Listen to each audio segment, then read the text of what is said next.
Hello and welcome to the live stream on March the 1st. Had to stop and think there, but no, February is definitely done, and we're now on to March. So I was just playing around in different things in StreamYard, and it's just me this week. Renee and I will be doing a live stream again in 2 weeks. And this time we'll be over at her channel, Beyond Books. So hopefully you'll be able to come and join us over there as we talk about our book hauls and where we find our different books. So today I was just going to chat a little bit about the February wrap-up. If you've seen my video about that, it was quite a heavy read month. Not in terms of volume, but in terms of content. I did finish 4 of the banned books from my list of 24 in 2024 that I plan to be reading. Tomorrow I'm on my way to pick up Lord of the Flies, so that will be book number 5. And then I think I'm going to be switching to a little bit of light reading, because Go Ask Alice, Looking for Alaska, delves into some fairly heavy topics, and I'm just going to switch this back to me for right now. So yeah, Go Ask Alice and Looking for Alaska were definitely some heavy topics for sure, well worth the read. 1984 was also another challenging read, and I've also mentioned that Gareth did an excellent summary of that on his channel over at Books, Songs, and Other Music. I've started doing up my list of 1984 compared to 2024, and actually now that I've been playing around here in StreamYard, and I found out that it will upload from Google Slides, what I'm going to start doing, I think, with some of my content is creating it in Google Slides, like a bit of a presentation, well, like a presentation, not a bit of a presentation, and then see how that goes. And if that happens to attract some more viewers or people are interested in that style or format. And yeah, so that's one of the new plans of things coming up. And that's kind of all I had to say about the February wrap-up. It was a bit of a challenging month between different anniversaries. Their basement got flooded. My hubby's been working away hard, getting 2 rooms pretty much. The floors came up, the wall had to come off, all the, what are they called, struts or whatever, and the paneling had to come off, and yeah, it's just a big mess. But the upside is the universe decided to smile, and woo! It's all been taken care of with insurance, and now it's a matter of putting it all back together again. So one of those challenge at the time, and turned into, let's hope, something positive afterwards. And being very grateful that that's no longer my treatment room, because if I had clients, I'd have nowhere to see them at the moment anyways. So it's kind of a good thing that all wrapped up long before the flood happened and Panther and Tiki thought they had a little swimming pool. So yeah, it's kind of, now that we've gotten through the stress of that, it's exciting and looking forward to what the room's going to look like in the future, picking out some colors, deciding what else to do, and my laundry room got flooded as well, so having to get some other things all figured out in there. So, good time to do some clutter clearing and doing away with some things. Anyway, so that's the adventure for February. March, like I said, I've got Lord of the Flies that I'm going to be picking up tomorrow. So that will be another one of my banned books. One of the books going back tomorrow, excuse me, that I did talk about in my wrap-up video was A Cosmic Encounter. And again, this is if people are interested in abductees, UFOs. He's got some interesting viewpoints. The reason I have this sticky on here, and again, this is just me and being nitpicky and the educational assistant in me.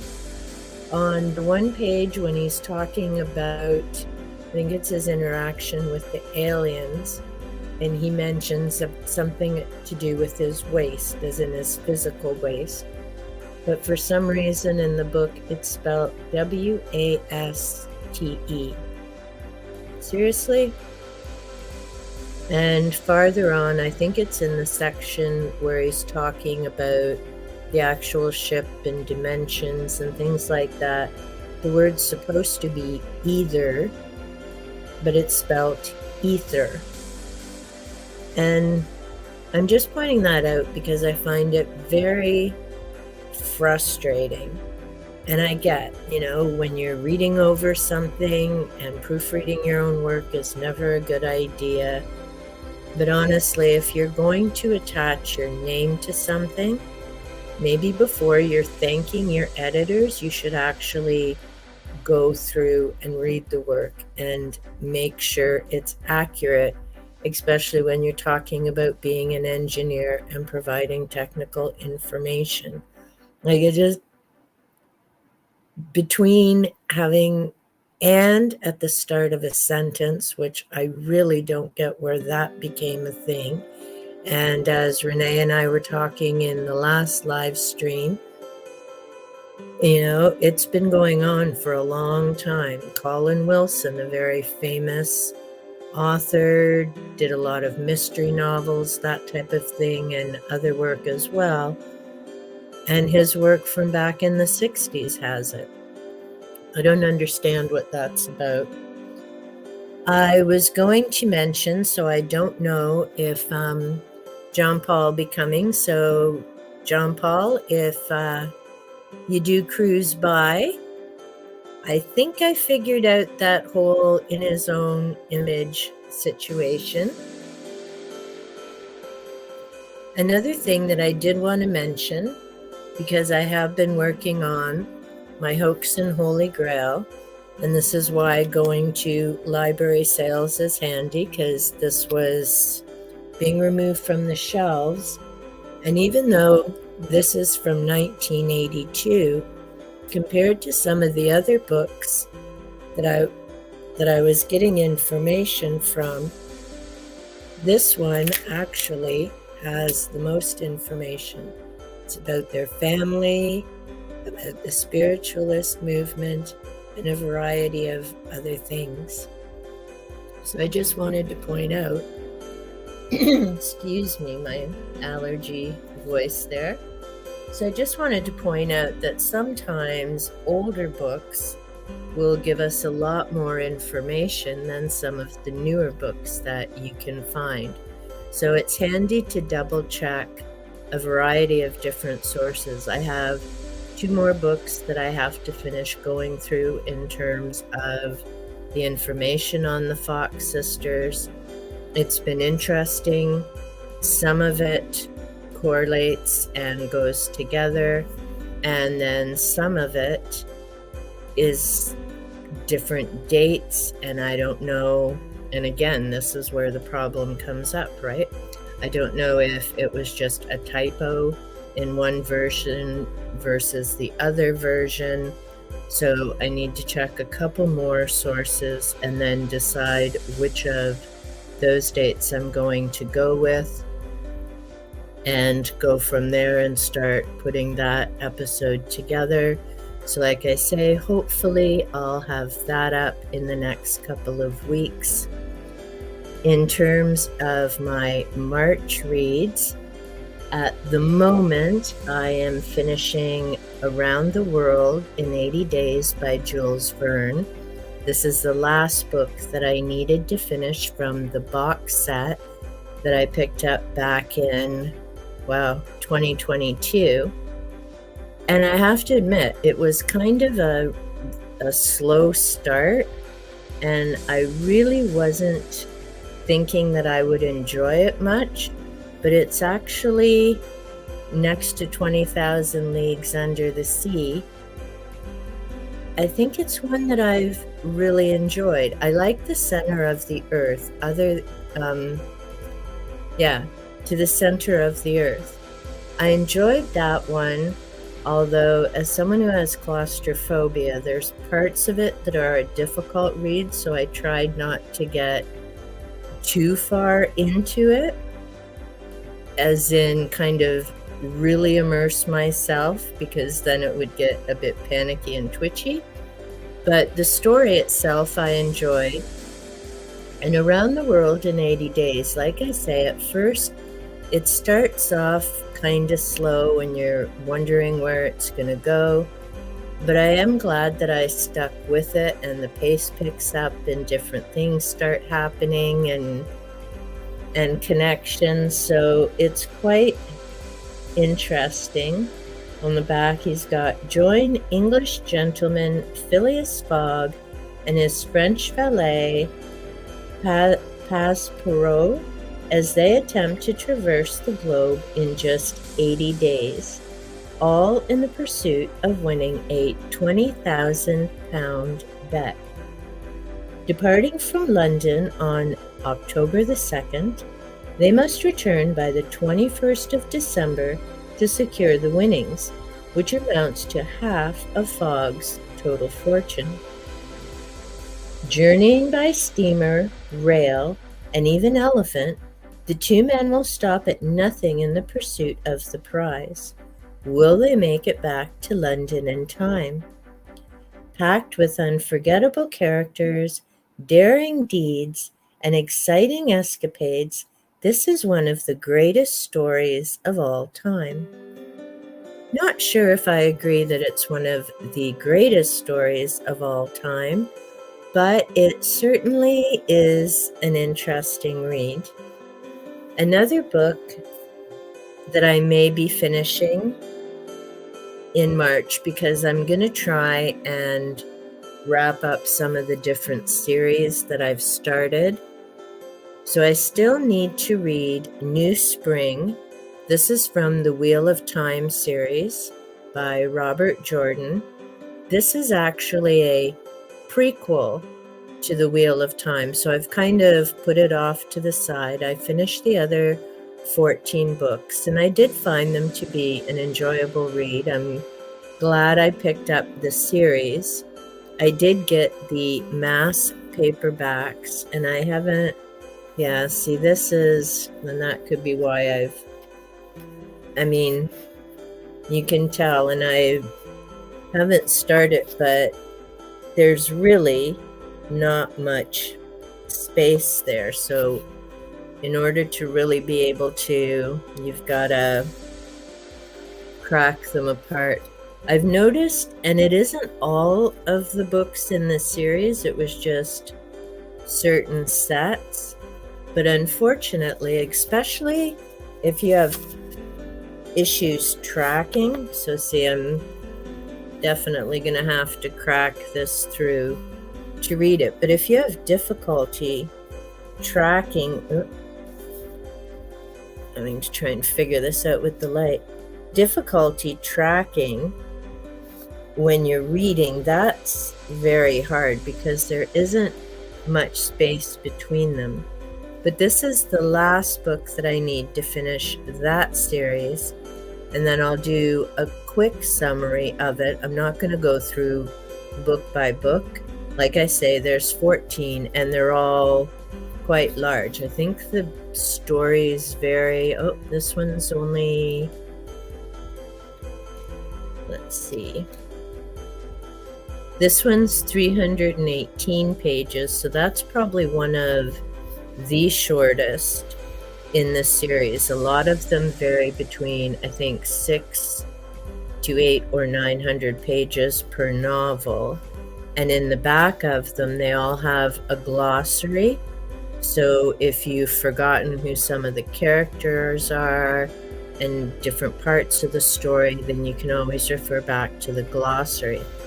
My husband also bought me a great companion book to The Wheel of Time so that you can go through, and again, it refreshes you with the characters and the different things that are going on, the different countries and the locations of everything. So hopefully by the end of March, I'll have finished my Jules Verne box set and I'll have finished The Wheel of Time. So that takes two major things off of my list. I'm not sure if I'm going to start The Handmaid's Tale. I found this copy at the thrift store. It is something that I'm interested in reading. I read it way back in high school.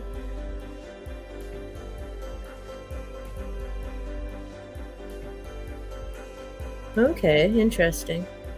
On the back it says, Margaret Atwood has proven her mastery at conveying the fears and uncertainties that lurk within us all, by forcing us to look at them for what they are.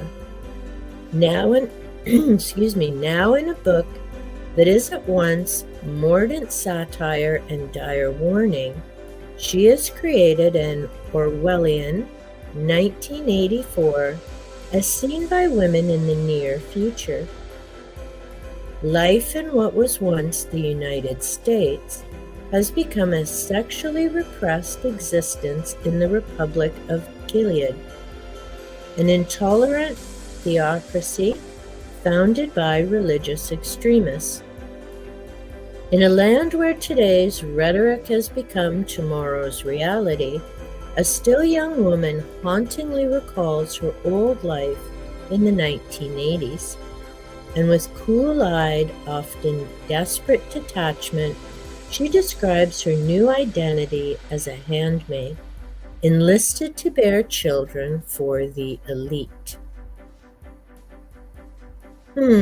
Interesting that I just finished 1984, so I'll be able to make a bit more of that comparison.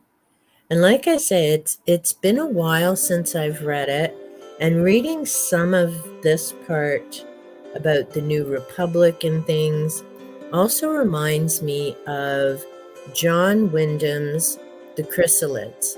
And that also, now that particular story takes part, I mean, we're guessing because the names are different. There's something that's obviously happened to the world again. So I'm surprised Wyndham didn't make the list for banned books, because The Chrysalids also involves that extremist religious viewpoint, and how, in that case, how they view differences or mutations.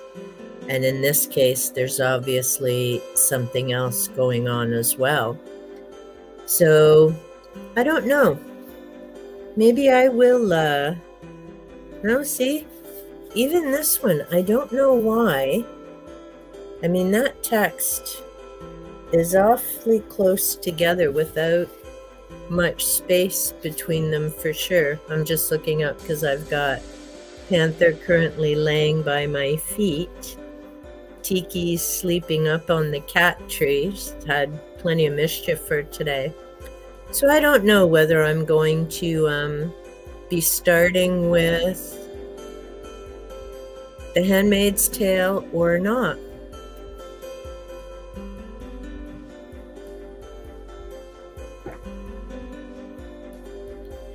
Okay.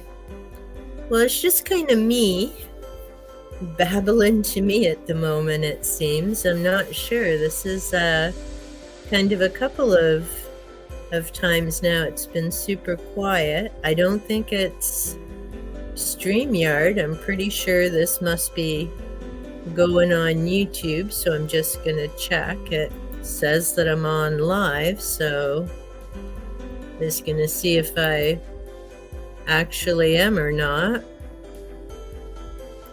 Should have me up here. Oh, I don't see it there. Wonder what's going on. Maybe it isn't actually coming through.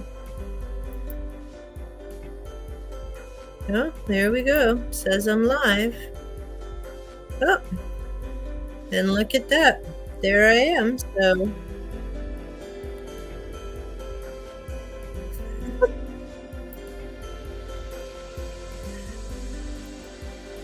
okay, well, I'm back here in the studio, so it seems to be going through, I guess. I don't know. Everybody's just busy.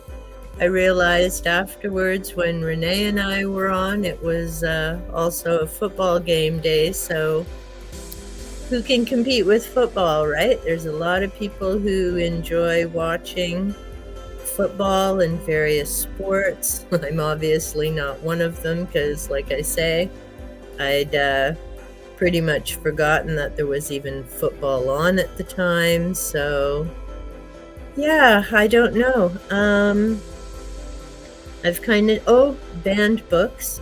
So I'll definitely be talking more about that as I've come across a number of very interesting articles, and some from right here in my area of southwestern Ontario. The one article is actually from last year and different projects that libraries are starting. We just had Freedom to Read Week last week. Nope, that's not true. 2 weeks ago in February, and I believe the Freedom to Read Week in the United States is in October, so that will be coming up. And I haven't looked yet whether there's a Freedom to Read Week in the United Kingdom or not. It's still, this banned book thing for me has become like the Da Vinci Code. And it's funny, it was last March that Da Vinci threw all my other reading and things out the window. So yeah, Da Vinci kind of threw the reading out and suddenly, but on the other hand, it was good because I ended up reading a bunch of books that have been sitting on my shelves and waiting for quite some time. So that all worked out because it meant reading, I think it was something like 45 to 50 of books that I own. I'm not part of the Read What You Own challenge, as in reading so many before you go and purchase new books. That's just something that isn't going to work for me, mainly because my big outing when I do get out and about, other than grocery shopping and a few errands, but my big adventure when I go is either the thrift store or Indigo, and I always manage to find at least one or more books, particularly at the thrift store, because they're fairly inexpensive and it's always a great find. There's books that I'm either looking for or books that have caught my interest that I haven't read before. And I'm just looking. Panthers. Oh, he's so cute. He's at my, stretched out by my feet here because I'm in the recliner. And he figured out today how to get over to the recliner, and so now he's fast asleep, just keeping my feet comfy warm. But yeah, so I've been working away at reading what I own. I'm actually impressed with how much progress I've made on that over the last couple of years. There's still a number of books that I have to get to do that, and I'm just looking over here because I know in this cube, and this is my energy work cube, so I've got my Reiki, I have the two theta healings, planetary signatures, a couple of books on yoga and arthritis that I need to get to, Qigong, and a few others. So that cube I definitely need to start getting into. There's a sacred healing book that I had started that was one of my thrift store finds, so I have to get back to that. That was one that, yeah, I probably started last February or March, and then got into Da Vinci, ancient Egypt, and all kinds of stuff. Freemasons, the Bible, Nephilim. So it became this whole spiral that I'm still working my way through. I finally finished the Earth Chronicles by Zachariah Sitchin, so they'd been sitting and waiting for well over a decade. They were a good read. They were an interesting read. I don't think his theory is accurate, even though he spent 30 years compiling and putting all of that together. But it was some food for thought, connected in with some of the other books and materials that I found. So it was quite interesting in that regard. Hey, Kat, how are ya? Yeah, it's uber quiet. Usually I have John Paul here from Wales, but he must be busy today. I haven't seen him in a bit. Yeah, I was just chatting about my Da Vinci spiral and trying to catch up on things and what I'm finishing up this month. So trying to figure out where my reading's going next. I'm doing not too bad. I'm glad February's done. I'm getting into some other books, and actually, before you popped, I had mentioned I'm finishing Around the World in 80 Days. It's the last book from the Jules Verne collection that I need to finish.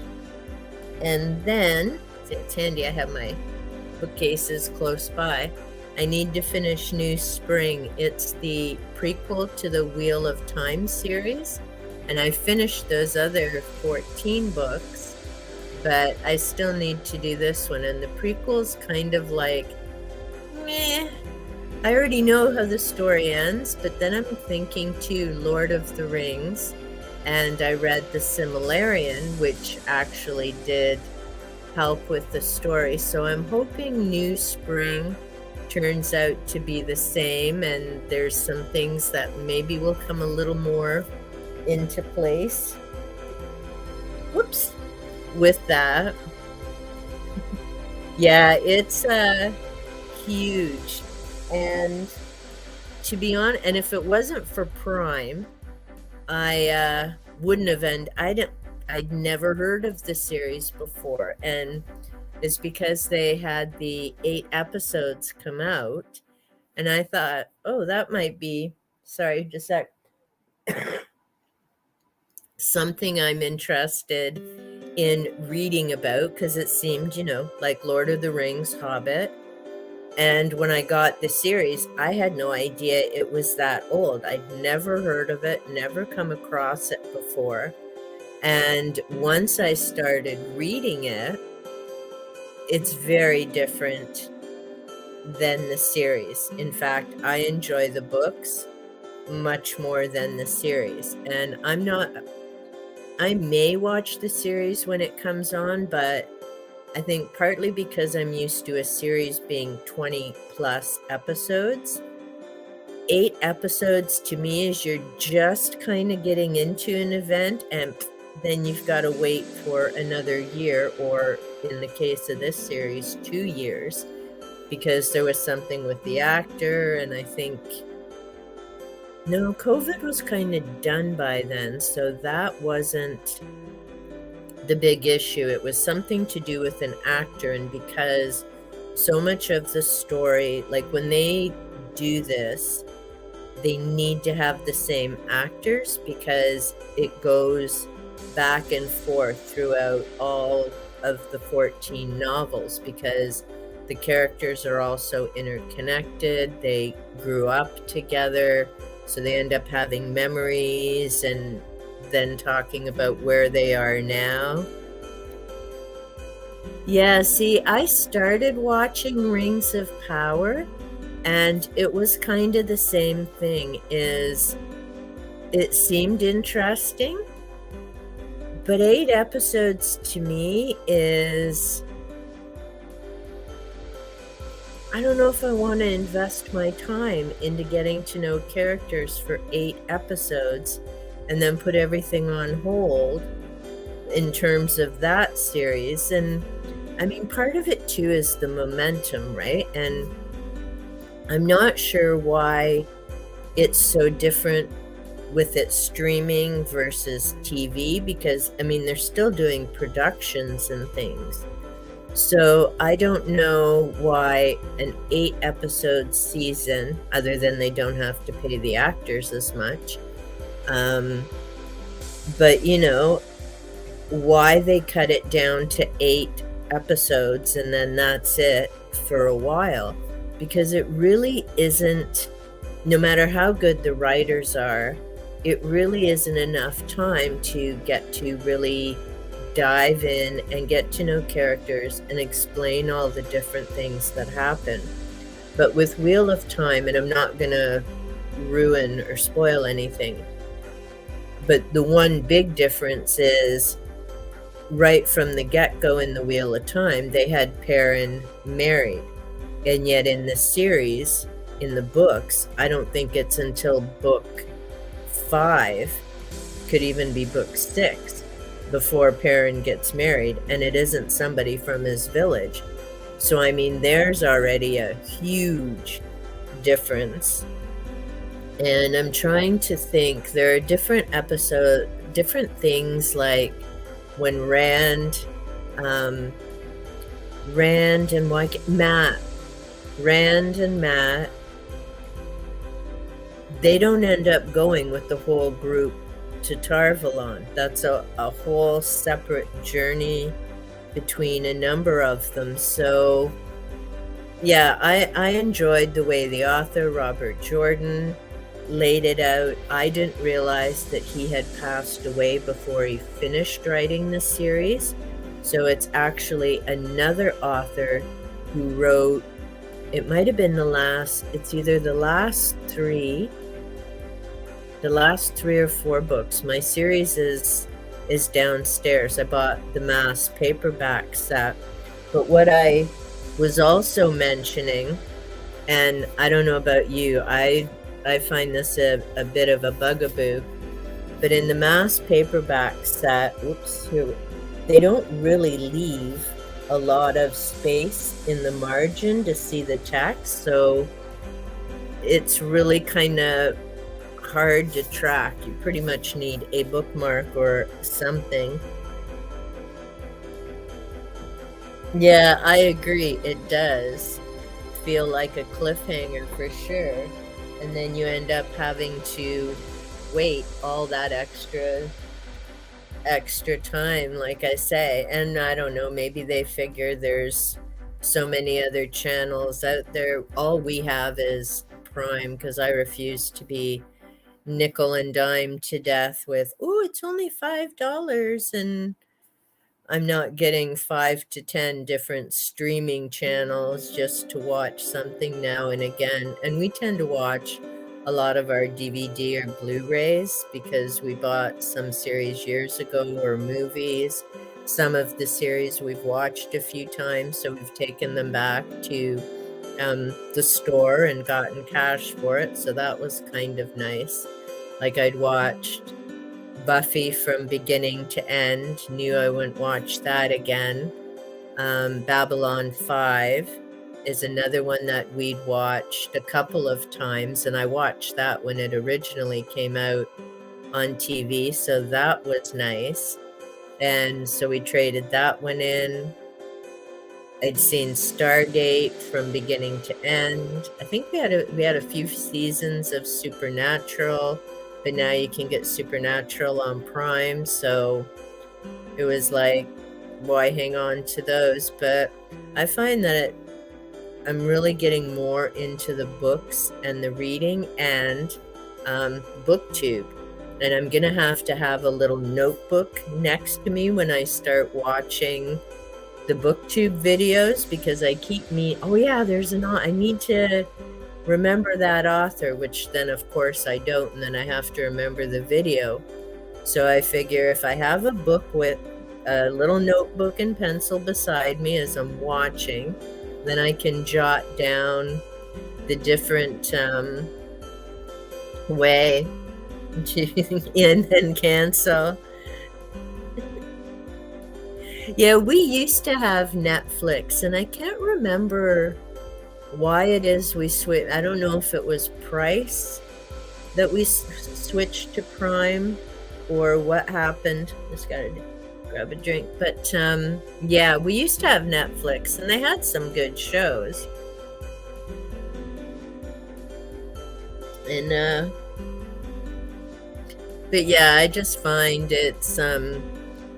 it's easier to throw in like a Blu-ray, or like at the moment we're just finishing up with news radio, and I remember watching that when it was originally on TV, and it's actually really funny watching it now, because you see them with their huge monitors for the computers, and at Lisa's desk, one section is this massive typewriter, which is what I was saying to my husband yesterday. I'm willing to bet there are people who don't even know what that huge thing sitting next to her is, because it's been ages since typewriters were a thing. I mean, people know what little notepads or laptops or computers are, but even computer screens now are, super thin.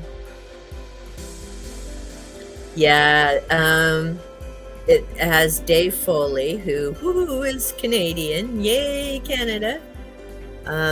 Sadly, last night we watched the episode with the memorial to Phil Hartman, which I'm thinking must have been brutal for them to have to record. And I can't remember now the date that tragedy happened. If it must, and it was just at the start of season 5 that we're going into. So it may have been during the hiatus that he was sadly killed, and then they had to come up with something else for the show. But it is interesting, and a show that I used to really enjoy long before Stargate, with Richard Dean Anderson, was MacGyver. And it was just a great show, and he always came up with something and saved the day. And I think it was on Prime, and we started watching a couple of it, and it's like, it was cool back then, but back then we didn't have cell phones and all these other things that are an everyday thing now. So to see it now is like, well, if he had a cell phone, he could have called, or if he had this, or if he had that. And it really changed the experience of being able to watch that, which is sad, because it really was a good show.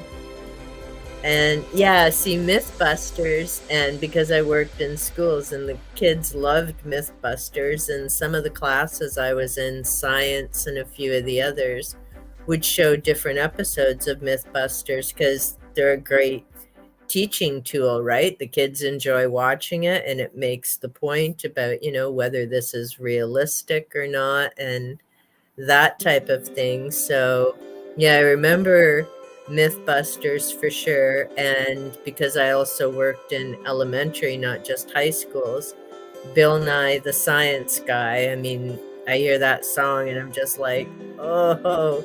And yeah, had a great show. The kids loved him, but yeah, some days if you'd seen Bill just a few too many classes, it's like, no, I don't want to hear that song again. It's stuck in my head. But yeah, so I'm not sure what else I'm going to be reading in March. Like, I'm almost finished hopefully I'll be done around the world. Should be by should be by tomorrow because I'm not sure if I'll read a bit more today or not. And I have to bring up my Sherlock Holmes to get that started for March Mystery Madness. And Sherlock's been sitting and waiting for a long time, probably 15 years. So I really need to crack that box. Well, I've got the box set open. I just haven't taken the books out to read them. Yeah, Bill Nye. And I mean, he did a great job and got kids excited about science and explained it in terms that they could understand without talking down to them. He had cool experiments. I mean, you really got to give the guy kudos. He found a niche. He did a great job, like I say, explaining things to kids and getting them excited, and they'd be interested to watch and remember things. So that was pretty awesome. And there were science programs afterwards that kids could attend after school. Not sure if they still do that here or not, because it's been 6 years since I've worked at a school, and longer since I've worked in elementary, because the last 8 years were all in a high school. So I don't know if they still have the after school science programs, which were kind of cool because it gave kids something to do after school and got them involved and having fun and learning at the same time, which to me is the best way of doing things for sure. So yeah. And have you figured out your March reading list yet? See, I tend to go by what do I feel like reading.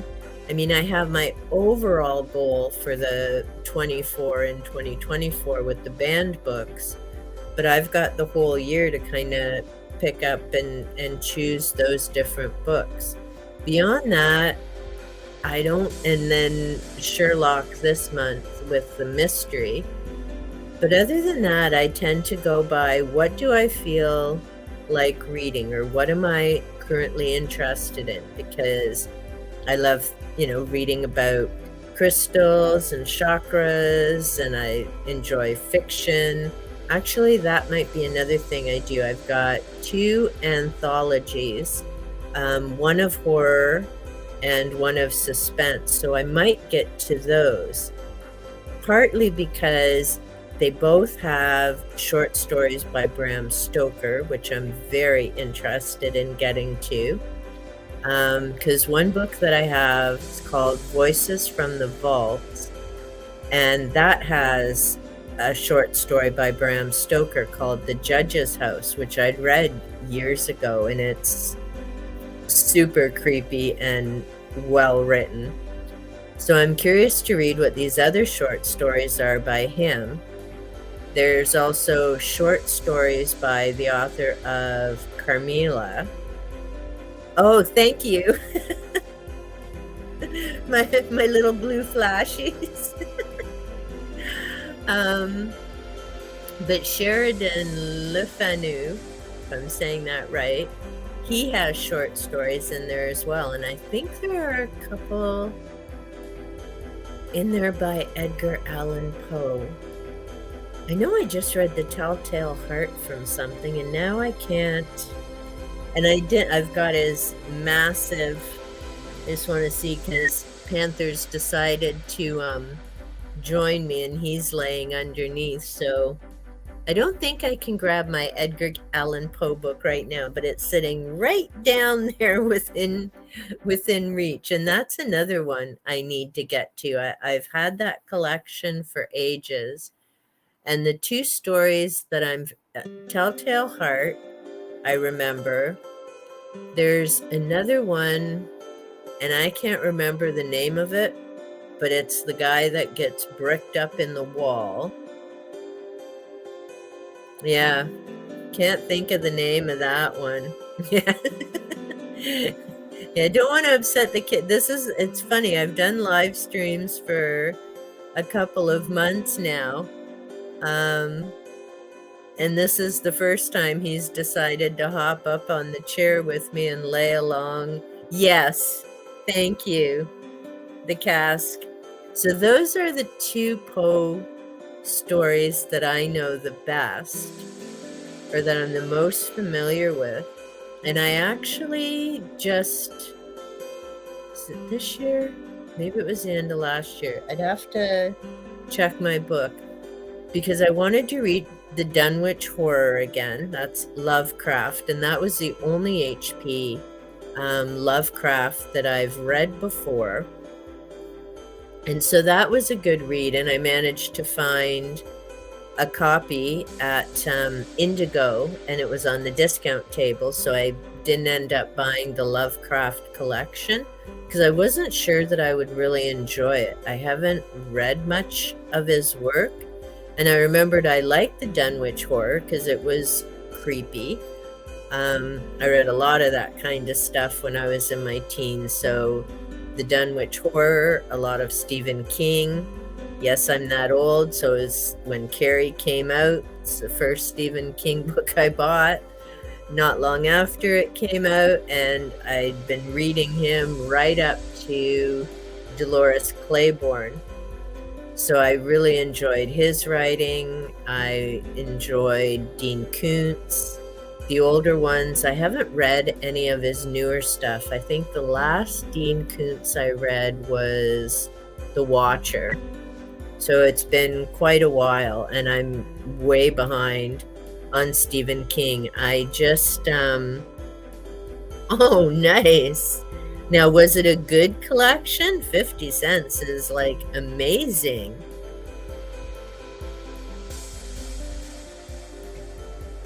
Yeah, mood reading, and see, I'm gonna say that's pretty much mostly it's mood reading, as in I look through my shelves and kind of decide, do I need to read something uplifting? Do I want something like, am I looking for exercises in terms of happiness projects, or, doing up gratitude jars, that type of thing? Am I just wanting to get away for a while? So that's either horror stories or science fiction, especially by authors who, can really grab your attention. The Wheel of Time, I managed to knock that off over the course of the year, which was pretty impressive because, like I say, the books are massive, but they're a fairly quick read. The one thing that I did find with them, because Robert Jordan spent a lot of time describing the characters and the situations they were in, and tons of time on the clothing and their appearance and what their hair looked like. And I'm like, I don't care what their buttons look like. What's happening? Is the monster coming to get them, or the different names that he had for his creatures? So you kind of skim over, the dress that was this shade and had this many buttons and this kind of lace. And I'm like, wow, that's part of why the stories are long, because every character he describes in quite the detail. So, you can see them and it helps with the visualizing, but I wanted more of just the characters, what's going on, what's the conversation, that type of thing. Yeah, exactly. Give me the action. and that's it. So it's the one thing that I would say about the books in the Wheel of Time is there's a lot of description. And it's great in terms of the countryside or whatever, to give you an idea of, what they're traveling through or expecting. But yeah, it's very detailed. There's also a website, because like I say, I had no idea this series had been around for as long as it has. And I think there's actually, I'm pretty sure there's a summary of each of the books on there. There's a lot of message boards as people had communicated back and forth about them. So that's something else to kind of check out. But yeah, that's the one thing that I did find is there was a whole lot of clothing description that I personally wasn't interested in. I mean, it gave you an idea of what they look like, but I was more interested in the events and things that were going on and what was going to happen in this huge conflict. And there's I'm trying to think from the series now. They've got the Chosen, I think are the dark ones that are with the bad guy whose name I can't think of right now. And because I'm getting all mixed up between, I just read Marked from PC and Kristen Cass, so that's like I say it's House of Night is like the Hogwarts of Harry Potter. In Marked, it's a school for vampires, so there's the character in there that's the bad dude. Then you got Harry Potter, and then you got Wheel of Time, and it's like, okay, I think I'm gonna start having to cut a few things down and start getting those notes together, because everything's getting mushy and it's like, wow, which book was that, and where did I catch that from, and that type of thing. So sometimes I find, oh, see, and I haven't read Six of Crows. There was another book you were just talking about that I want. See, and I have to go back and watch your video. I think it was one of the books that you just finished. There, it wasn't a mystery. Did it have witches? Is it blood something? Could be. Yeah, see, Harry Potter, basically I started reading that because when I was working in elementary school, a bunch of the kids were reading it. And just like when I went on to high school, if I knew kids were interested in stories or different books, or it was something we were reading in the classes, could be Blood Games. Have to check that one out. Thank you. But yeah, I would end up reading the book so that I could have conversations with the kids about the characters and what's the story about, and what are the life lessons, and put a good spin on it. Because by reading the book, to me, I could have better conversations. I didn't like, if I was in an English class, then I definitely wanted to know what was the story what was the novel, what was the story, because the students that I worked with were very resistant readers, and they would get easily frustrated. So I figured if I at least knew the story, then we could engage in some conversation. Maybe I could mention a character that would be of interest to them, that type of thing. That's more of an action mystery. Okay. Yeah, I'll have to, and see, that's why I say I've got to have a notebook with me when I'm watching the different videos and make note of the different titles, because I know there's some titles I've seen on your videos that I want to check out. There's some on, I think it was book, songs, and music that I want to check out. There's a few other new channels that I've just found and titles that they've mentioned. I think there's some that are on Renee's channel that I want to find out about. So it's like, okay, I seriously need to pick a time and just start making a list of the books, and then I'll have to get on to Goodreads and start adding them in there, I think, to keep track. And I know I've got, I think it's something like it might be up to 100 books or so by now. So I'm gonna have to go through and filter through all of that and start making some choices and picking and choosing. Oh, that's hilarious. But see, things that motivate you to read stories, right? And that's the cool thing too. And to be honest, it's one thing that I do miss about my job is sitting and having those conversations with students, whether it was about, their science class or a different subject, but really about having conversations and I was mostly in English or supporting students completing English assignments when I worked in a resource room.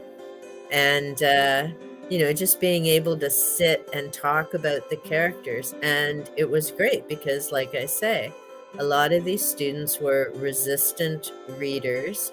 So it was nice to see them get excited about a story or start piecing information together and get excited about learning. And there's so many different ways to do that. And I really wish there were more people who did that. It makes such a difference, and not just during the high school years, but then for how those kids feel about themselves, young adults, I should say, feel about themselves moving onward. Because if, you're building confidence and you're empowering them and you're encouraging them and they're interested in reading and discovering other things, I'd rather have them read books and research things than just live on social media and read those little snippets and post back and forth. Oh, cool. Neat way to keep in touch. And yeah, I'm not on Facebook. I used to be, but I just found it was just too much. And newsfeed, I found there were things popping up, and I'm one of those once you see it, you can't unsee it type of people. So I'm very particular about where I go and that type of thing. But there are some amazing things about Facebook. Like there were some great groups that I miss because they used to post daily jokes and silly little things, and so it was good for a laugh if you needed a pick-me-up. There's a lot of great discussion groups and subjects there to learn about for sure. It's just so intrusive. Even with games and things, it's always sign into Facebook. It's like, no, you got 2 billion users. I think you're good. I'm good. And even on YouTube, I find like I just did a major spring cleaning of my subscriptions because I'd been up to 80. And what I find sometimes with YouTube is you're not getting notifications and things. So what I just went through and I really streamlined it down to, I think I'm at 40-ish. And I know that'll start going up because I've been finding a number of other booktube and a few other channels that I want to follow. But I've cut things down to there's only one cooking channel I follow because Mandy in the Making is amazing. She has easy to make recipes, a sweet family, and her beautiful cat Gracie is in the videos as well. So I figure there we go. I've got one good recipe channel. She uploads usually a couple times a week, so that's it. I don't need 10 or 15 other ones. So I've really been trying to kind of streamline that way. Oh, is it? I don't want to show. Well, exactly. There are some benefits for sure. Now, there was one thing, and actually I'm so excited because I just learned how to do this. So there you go, Kat. You're the first one who gets to see me do this off to the screen thing. But on Google, they have chat, which I found out because I've been finding a way to be able to direct message people without having to go to Facebook, because I know Messenger is great in that. I just didn't want to use it. But on Google, they have their chat icon. So you can start a new chat with someone. But what I really like is that you can direct message people, and all you need is their YouTube handle to send the message. But it was great. You can also set up spaces. So if you're doing a collaboration with someone, or you just want to connect with a certain group of people, you can set up a room. You decide who you invite into that space. So it's just those folks that can see it. And you can share files and text messages, which is great. So, for example, if you're doing a collaboration with someone and you're planning, before you do the live stream, or even if you're pre-recording it, you can share the files and information back and forth. See, and I didn't know that either until I started playing around on Google the other day, because I tried Discord and that didn't work for me. I couldn't end up logging in, and there were all kinds of bugaboos, but there's a lot of amazing groups there as well. But yeah, so it's great. You just go on to that little bar with the 9 things at the top, you find chat, and then this other one opens up and you can connect with people that way.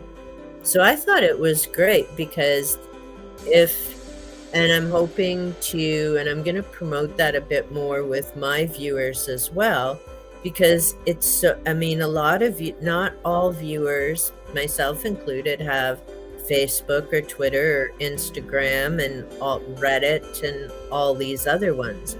And I've really been trying to minimize the number of things that I have, because of course everything needs a password. You need to keep track of all that stuff.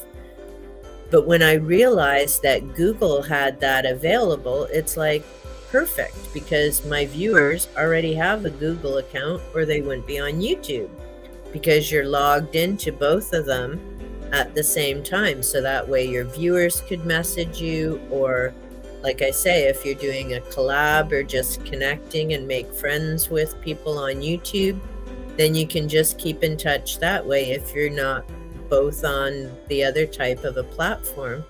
So I was quite excited to find out about that. And I really am surprised that some of the people who do the YouTube how-to videos haven't mentioned that, and are instead going, oh, well, message me on Twitter or message me here. And it's like, no, I don't have those accounts, and I don't want those accounts. And for me, part of it's because I think it's a couple years ago now, someone decided to use my phone number to make a couple grand that day on a scheme.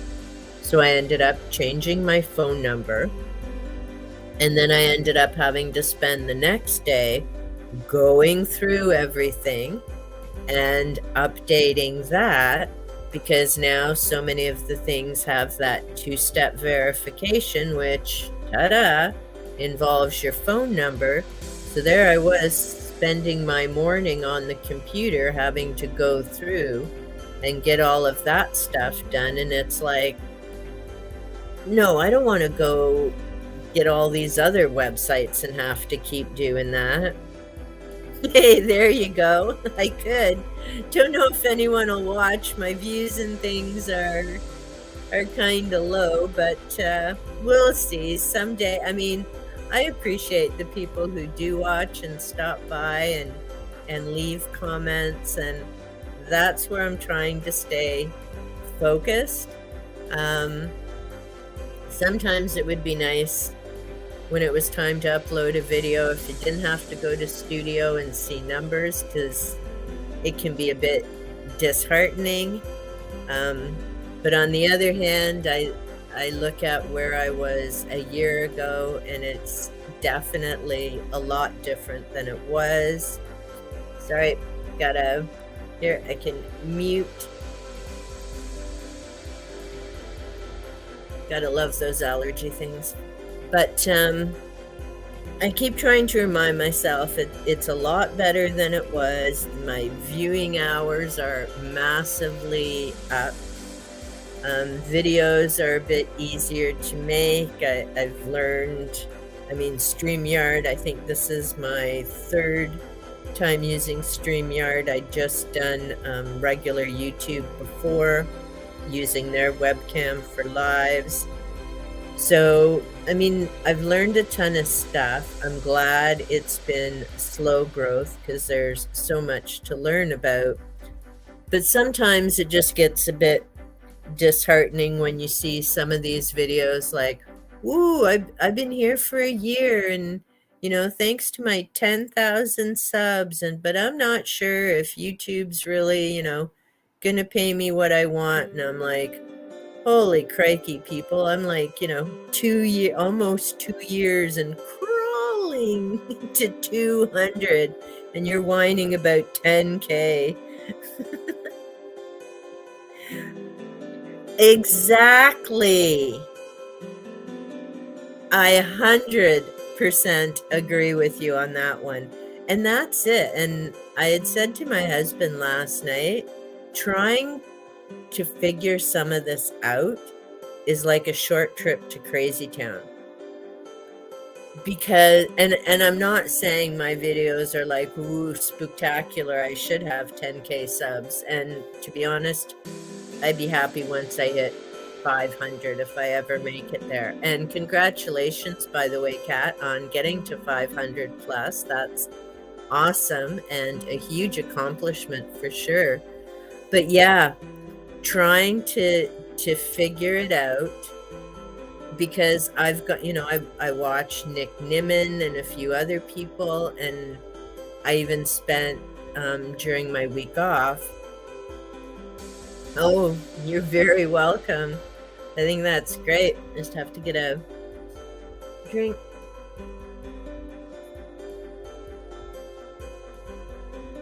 Here we go. But yeah, I was watching Nick Nimmin, and I mean, he's always got a lot of good tips, suggestions. Sorry. And then, so on my week off, I was going through all my content right from the very beginning, going through, doing some different changes with thumbnails and adding hashtags and this and that.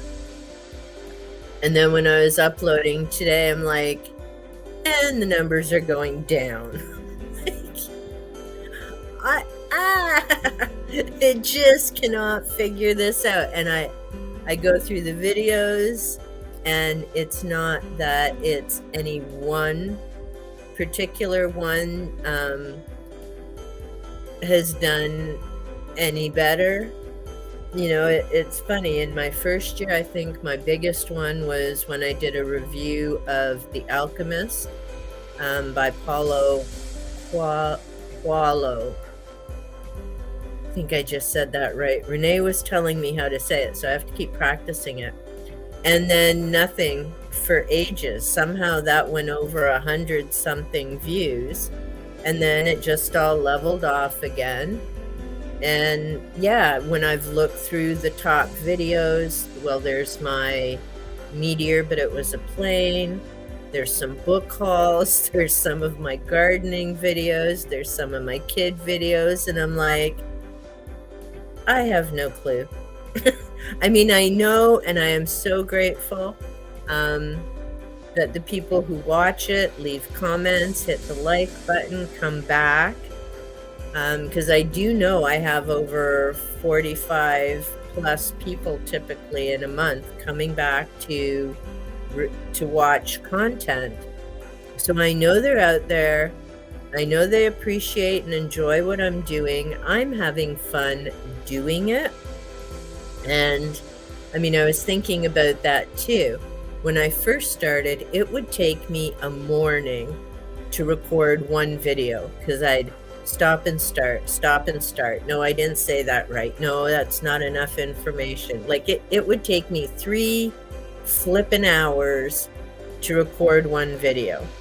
And then because I really didn't know much about editing, it would take me another morning to figure out how to edit it, cut it down, take this and that out, and everything else. And now, at least in a morning, because I make them when I'm feeling well and things are good that day. So now in a morning, I can make 3 to 4 videos, and then I just have them sitting so that I can edit them and they're ready to upload. So then that way, if I end up having a meh kind of week, I still have content to go up. Yeah, I agree. Hit or miss.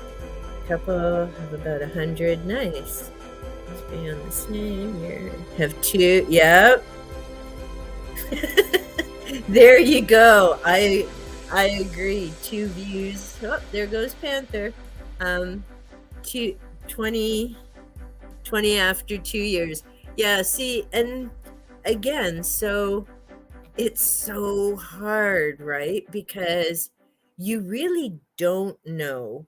And I don't think it's YouTube. I mean, YouTube has definitely turned things around to support the smaller content creators. I mean, they've reduced the requirements for people who are striving to be monetized. So they dropped that from 1,000 hours to 500 hours, and they dropped the viewing hours from 4,000 to 3,000. Because, I mean, it makes sense. They want to be sure that you've got returning viewers before they're going to start paying you. I mean, it's no different than at work. You have to perform and complete and do so many things. Just got to stretch my leg out now that Panther's gone. Here we go.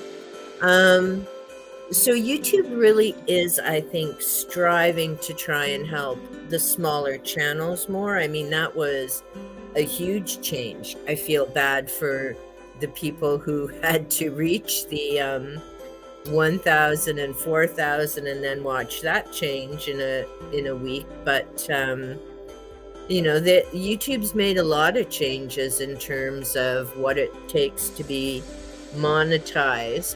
And then, I mean, you have to, it amazed me. I came across, and it must have been on my suggested videos because it wasn't a channel I typically follow.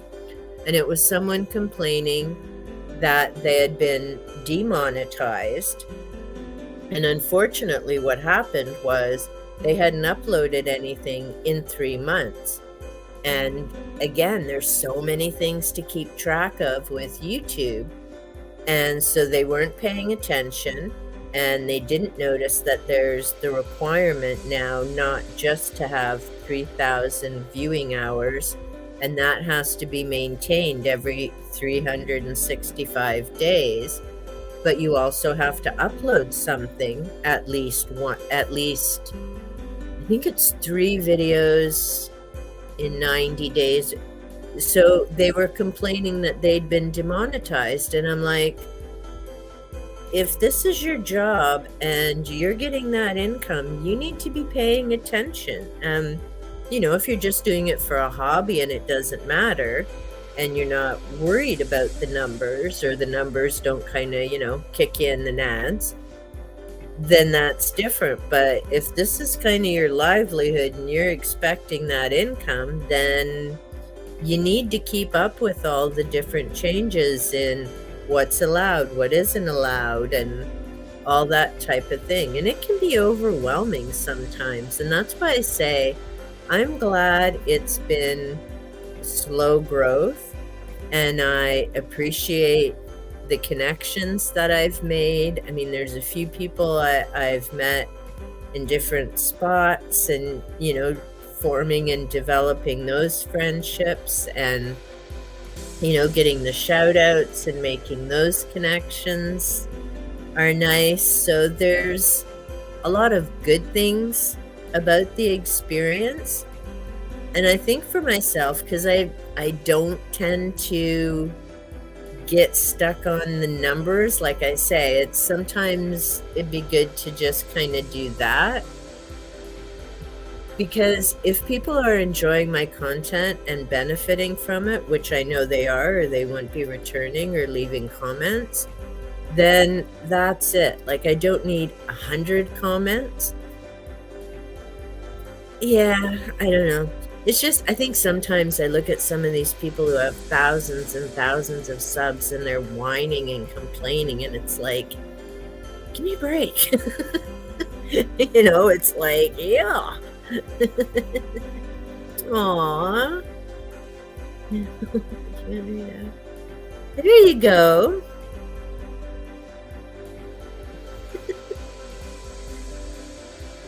So 200 hours, is that the viewing hours that you have, Kat? And that's the challenge too, is, if you're not happy in your job, but you have this wonderful outlet in other people, and who knows what other connections you might make. What do you do for a living? Exactly. And that's the other is, I try to, usually within a few hours, just because that's me and because I'm home. It'd be different if I was still working. But I try to get to comments at least once a day. I don't get to them, as soon as they come out. But I enjoy the fact that I can get to all of them, and I like leaving the heart, and I like responding back and engaging that way. And we've had some great conversations with people that way. I'm really thinking about that, how to Google video, because it's nice, and I like, if you've watched my empath, and I think you did leave a comment on my empath video. See, now I can't remember, but I mean, I like a very small group, and so I like that connection and being to chat with people and get to know what they enjoy, and so you can respond back and forth, and you share a bit about yourself and they share a bit about them, and develop things from there.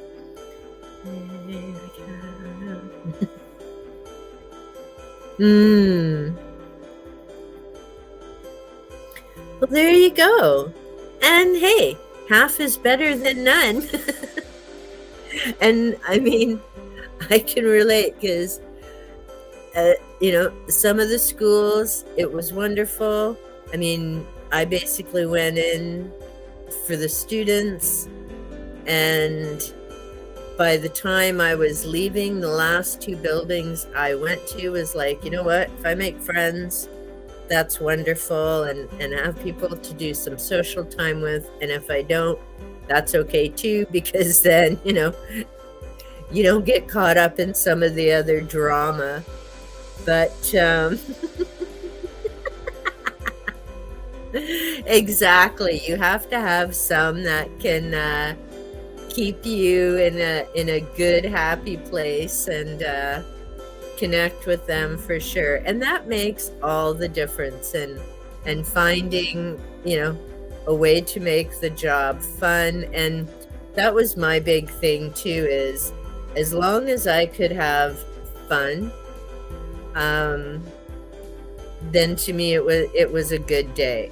If I could get the kids I worked with to laugh, that was a spectacular day, because I knew what they were going home to. So if I could help them forget for a little while, then that made it all worth it. If we could get some schoolwork and learning done as well, so much the better with that. And it definitely makes a difference on how the day flows, and wanting to go in. And in terms of well, I wasn't a teacher, I was an educational assistant, but we definitely had a blast. I mean, I had a hoot when I was working there, and I was lucky enough for a few years to have a resource room, and the kids would come hang out before the morning bell. So we'd sit and chat. How was your night? Blah, blah, blah.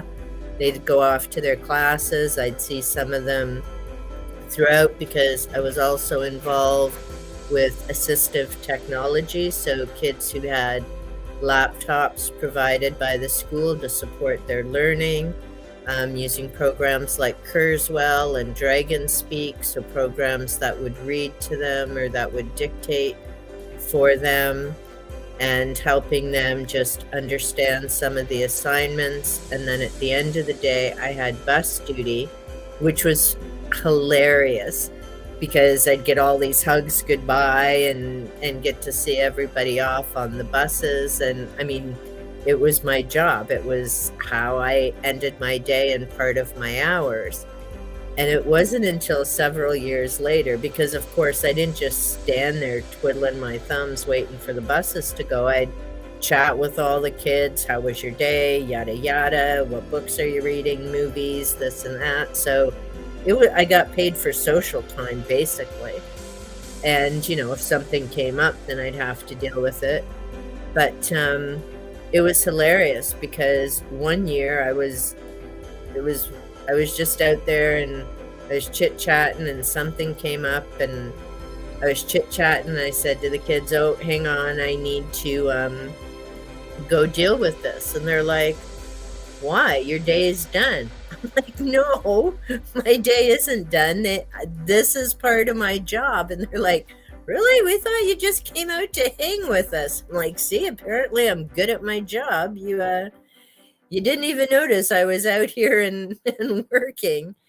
But yeah, it was a blast. There's so many things that I miss about it. I don't miss the politics and the BS and that kind of stuff, but I definitely miss being in the classes. And it would be funny because there were a few teachers who weren't uber happy to have me assigned to their classroom with kids because, well, I can be more disruptive than the kids sometimes. But on the other hand, they were happy to have me because they knew I'd keep the kids in line. So it's like, yeah, we'll weigh it out. We'll put up with her if we have to. But yeah, I'd go in with like smelly markers, smelly pens, smelly pencils, things that would flash and whatnot, because I'm like, whatever it takes to get these kids interested and engaged, I'm good with that. Because, if it's a smelly pencil or a smelly pen that gets them to write and do their work, hey, that's a small price to pay to get them excited about learning and their education. And it really does bother me that here in Ontario, I think we have one vocational school left, and that's probably going to be closing in the next year or two, which is ridiculous. Like, the high schools they're massive. They have between 1,000 to 2,000 students. And when you have kids who have learning challenges and mental health and a whole other gamut of things going on, it's too easy to lose those kids in those massive, overpacked sardine classrooms. The smaller schools that focused on job skills and self-worth, and they could work at their pace and had co-op programs for the seniors, so part of the year was in school, a few weeks were out on job placements. A lot of them ended up getting full-time jobs because of those placements. Our government's idiots. Oh my God, no, we didn't have classes that big at 30. Now, our regular classes are at 30, I think, 25 to 30, depending on the subject. Yeah, and the vocational, and same up here, they've closed a number of them. The school that I worked in, where I had the resource room, we had over 500 students in the entire building. 500, 550, and they came from around the county. And our classes, I think they were about 20, yeah, about 20 per class. And yeah, it worked because the kids could work at their own pace.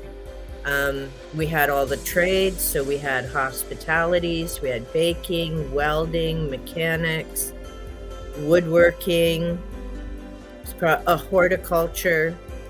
So our juniors went through all of the trades to find out what they liked or what they would enjoy learning more about, and the seniors were more specialized, and they would just take two of the trades and their schedule. So grade 11 and 12, in the mornings they were in their trades, and they had a 15-minute break prior to, so their whole morning was basically like being at work. And same with the break, and then they'd have lunch.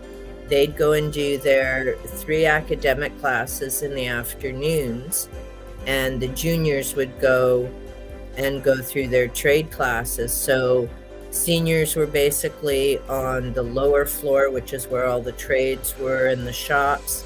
Juniors were on the top floor for all their academics, and then they flipped around. So it was great. And why they closed it? Well, because French immersion up here got them more government dollars, and it's like, for Pete's sakes. Meanwhile, we have a sign out front, every child matters. It's like, really? Really? Because,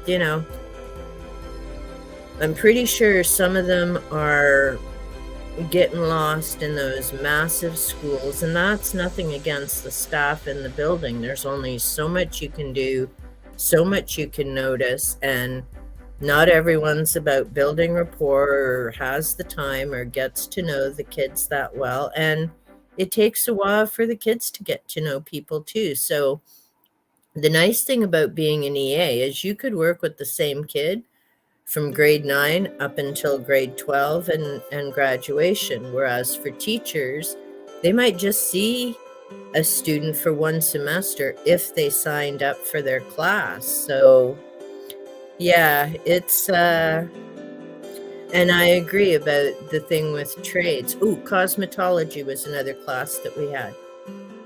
So it's just stopping. Oh yeah, there was another. And I agree, trades are super important, and people don't realize how important, and without those people, how many other things you're missing out on. That whole ripple effect, right? Yeah, exactly. I mean, well, I went to college and I got my social service worker diploma. And then I worked full-time as a case manager.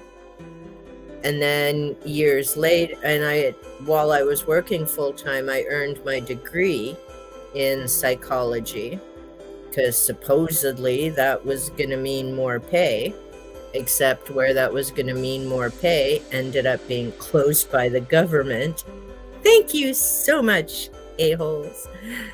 So I finished my degree after I switched to being an educational assistant, so I can say I have a degree in psychology. But yeah, and I mean, I didn't regret taking it, and it would have been nice if I could have gone back to social services, but the job that I wanted to go back to no longer existed anywhere in this province.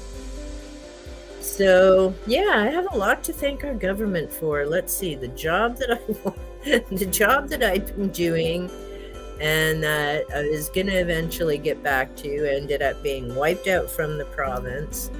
I go work in schools, and after 20 years, they wipe out the school that I plan to retire from. Yeah, it's I don't know. And so here I am now on YouTube, filling my days and chatting with cool people like you and getting to know people from around the world, Wales and England, Australia, several people from the United States, which is cool. Renee's from Virginia, so that's neat. Trying to I'm not sure where Susan's from. She has the cute cat videos as well. So yeah, getting to know people from all over the United States and different things. Oh, Enzo's from Kansas. So learning, I mean, up here in schools, we have to learn about the US and the States and all of that as well. But it's neat talking to people who are actually living there and the differences. Actually, Kat, do you have educational assistants in your schools? Because I know up here in Ontario, not all of them have it. Some of our school boards do, and some don't. And some, from what I've heard, are trying to eliminate them because they think it's an expense they could do without. And again, that worries me for so many of these kids. Like I just, oh no. Yikes. And see, and that's the sucker too, is, between COVID, so many businesses are still going under from the fallout from all of that. There's a whole variety of things there. Yeah, and that year of rejection, and that's brutal too, is cool. Well, I'm glad they're in college. Because here, basically, and like I say, they're eliminating them, sadly. Public schools, they would have them from kindergarten up to grade 8. From what I've heard now, some of them lose support in grade 7 and don't have it in grade 8, which is ludicrous. It's like, yeah. And then even in high schools, there are fewer and fewer here. And it really does worry me because, I mean, the kids, and there's a whole slew of things you have to do before you qualify for EA support. And I always piss the teachers off that I worked with because as an EA or TA, you're assigned to a student. Or I worked, in my case, I was also working in our ASD program for students with autism and Asperger's. So you would be assigned to a student and you'd go to class to support them. And so when I'd go into a class, teacher would be like, "Oh, who are you working with?" And I'd say, "The class." And they're like, "No, who are you assigned to?" And I said, "The class. I'm assigned to the class. I'm not going to give you a name. My role is to be here to, yes, support the student, but to work with the rest of the class so that I can also be a bridge so that they connect and learn about building social skills and getting to know the other students." And that's how it's going to go. And it always did. And, and it worked out great because my students had some independence, but I was always right there if they needed me.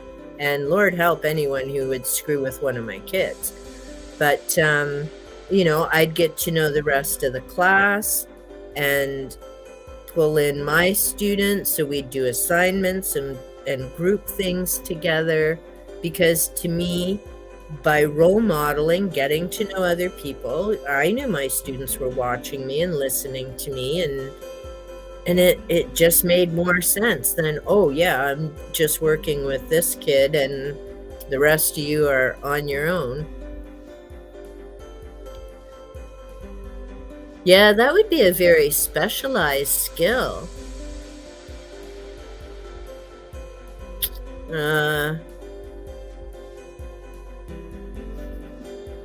Yeah, I love talking about the kids that I worked with. They drove me crazy at times. I used to joke with the kids. They owed me Clairol because I earned all the gray hair, honestly. But it was fun, and I definitely miss it. But yeah, pyrotechnics, that would be a fascinating job for sure. But yeah, it would also be tough on, now, yeah, that would be a very specialized type of field and businesses that you could work with. That'd be fascinating.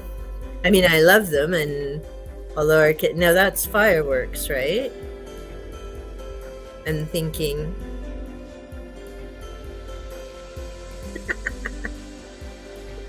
see, we got to blame someone. It can't just be age. Although, yeah, I definitely, and I mean, it's taken a while. It's funny. I look back on some of the things not that long ago, and what cracks me up now is all these people who dye their hair gray. I'm like, seriously? No, you didn't know. Why are you dyeing your hair gray? It will be that color soon enough. Pick like a fancy purple or pink or something, but it never occurred to me when I started dyeing my hair, and it would be auburn, or my natural color is brown, but I do auburn and different things, and I'm like, no, it never occurred to me to dye my hair gray when I was younger. I knew that was coming. Oh, cool. Oh, wow. Yeah, that would have been cool. But yeah, there could be a lot of different, well, you never know who you may end up meeting, either through BookTube or some of your other connections on YouTube. Because, yeah, that would be fascinating. That's kind of neat. But yeah, so yeah, it's been now, how long have you been on, Kat? Have you been on for 2 years? I know April, oh no. Sure, the year before you oh crap. See, I don't know. So the universe has you meant for something else for sure. Cool that you got to meet her though. Oh, neat. So yeah, we're almost about, because April will be 2 years since I uploaded my first video with Panther. So yeah, see, you're doing way uber better. I mean, I'm not even sure if I'm still at 160. It's waffling around there. So nice that you've got to 500 in that amount of time. So yeah, it's again, it's one of those you never know. And I don't know if it's networking, because I kind of didn't really do much with BookTube, although I noticed BookTubers definitely tend to support each other a lot more. And as I'm doing the videos, because I think it helps to, people out and all of that. Oh, nice. See, I haven't tried the shorts. Now you have to do that on your phone though, right? You can't do it on your computer, I don't think. And I'm sure your book videos are getting you viewers as well. Oh, really? Interesting. Well, I like your book videos, and I enjoy the Grimm fairy tales, a couple of them I hadn't heard of before either. But yeah, and I decided to give the politically correct bedtime stories a go, because I wasn't sure, excuse me, about the copyright and being able to read. But I'm guessing, since I'm reading them and I credit the author, I'm not claiming it as my own work, and well, I'm not monetized and making money off them. So I don't know. Renee was mentioning about Amazon and the affiliate program. with books and that. So I might give that a try. I'm not sure because I don't expect to get tons. And, someday if I got monetized, that would be cool. But I definitely need to get up to that 500 first. So we'll see if that happens or not. And eventually, I figure everything happens in its own time when it's meant to happen. So they just keep playing. I'm having fun. I enjoy making them, and I know I have people who enjoy watching them, doing my weekly Friday cat videos. And see, that makes me laugh too, because and I actually managed to get, here we go, there's my little Teekers. Just after we brought her home in, I think it was June last year, she adopted us. It was our trip to PetSmart. Now it's funny, that video with our little monkey Tiki finds her forever home had over 100 views, but the regular cat videos on Fridays, I think maybe get 20, if that, which is hilarious. Yeah, she's a little monkey, is that one, because she was they guesstimate 7 months, so she was 8 months, I think 8 months when we brought her home. And she's a little monkey. Panther is 6 years old, so the two of them play together because he enjoys playtime. And then Xena is 15, so she enjoys sleep time. And now that Panther has his little buddy to play with, then just want to see if I can, since this is playing nice with me, I might be able to, no, that's a movie. So I don't know if I can find a picture of my monkeys or not.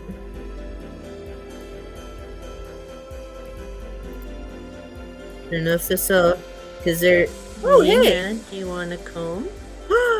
There she is! Do you want a comb?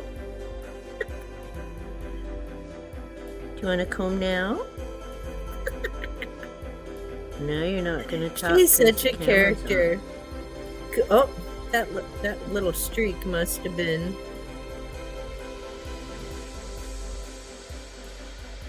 There's Tiki. That's hilarious. Oh, cool. Hey, thanks, Kat. I didn't know I'd, yeah, there's her little, Gina.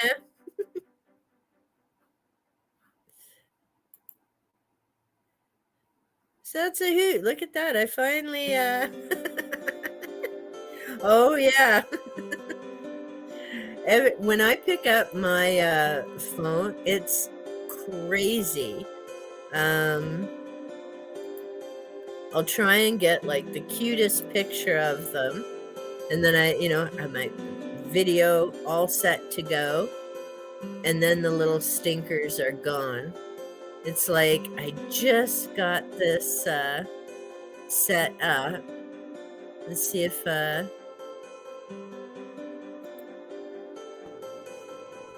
there we go. There's the Teekster and there's Panther next to her, so you can see that he's definitely bigger than she is, but that's Panther. And Panther is a feral that we brought in from our backyard. He and his brother Shadow adopted us. Sadly, Shadow passed away at 3.5. March will be, oh, holy crap, 3 years. Yeah, it's crazy. So he's been missing his brother, and the little Teekster there keeps him on his toes. Yeah, rescues are definitely the best for sure. All of our kids. Morgan was the first one, and she could fit in my hand. She was just this little tiny thing that my husband found behind our fence. She was with us for 14 years. She was only maybe 8 or 9 weeks when we found her. So she had the life of Riley. Cedric came a few years later. She was a stray, someone had abandoned.